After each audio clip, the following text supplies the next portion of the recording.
ang hirap siguro maging anti-Duterte sa panahon ngayon, no? Because hindi mo na alam kung ano yung pinaglalaban mo. Now let's go back. Charot. So first, FPRD exposed the GAA corruption issue. That are not, cannot be delegated, especially the amounts. Hindi mo pwedeng biro-biro yan. It must be exact. Nandiyan po lang sa Congress paglabas niyan, if the amount is 1 million, it's 1 million. Hindi mo pwedeng sabihin na kayo ng correct 1 million 200 or make it. Ng BBM administration, nang sabi ng mga diehard Duterte haters na this is just i-eksena ni FPRD para, makalusot sa mga issues sa kanya regarding with the EJK, whatever. At yun na nga, because of that expose, FPRD suffered at pinakidnap siya, pinadala sa The Hague. Second, VP Sara, ginipit ang OVP at saka in-expose din ni VP Sara ang corruption ng BBM administration. Ina ninyong lahat, Martin Romualdez, Lisa Marcos, Bongbong Marcos.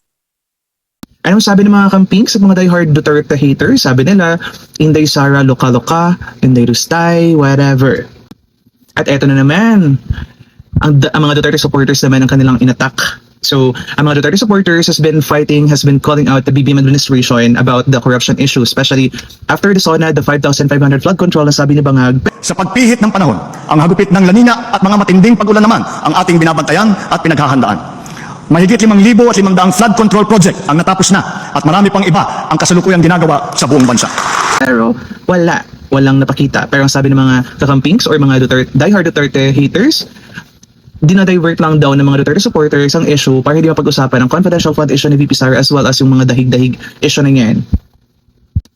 At naubusan na nga sila ng issue. So yung mga leaders sa mga DDH or mga kampings, kinagat ngayon ang flood control issue at nagkaroon sila ng chant, kulong na yan, mga kulangot, kulong na yan, mga kulangot. Ayan na nga, di ba? So inaagaw nila ngayon ng eksena. Ngayon, di ba? Nagsalita ang Sara Diskaya and other contractors na inimbitahan. In-expose si Martin Romualdez and Zaldico, which is an expose din ni VP Sara and the FPRD na mastermind as well as si BBM. Ayaw tanggapin ng kampings. Ano ba talaga? So, ayun na naman, binabash nila, tinitira na si Sara Diskaya and all the contractors involved na nag-expose sa kanilang puwen. Si Martin Romualdez at BBM. So, ayun na naman, patuloy na naman sila sa paninira. And here comes Zaldico exposing BBM and Martin Romualdez. Ayan na, in-expose na yung mastermind ng corruption. And yung mga kampings as well as yung mga diehard Duterte haters.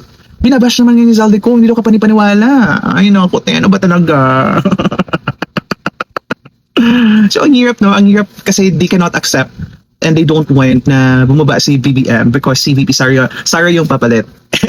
So they'd rather na maubos ang pera ng bayan kaysa umupo si VP Sara. So okay lang sa kanila na patuloy na magnakaw yung mga congressmen ng administration ng BBM basta hindi lang makaupo si VP Sara. Bakit?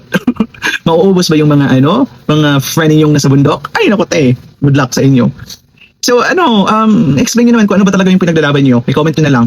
Okay, baka masabtan nakin. Ay, baka magka-idea ako at naintindihan ko ng konti. Okay, bye!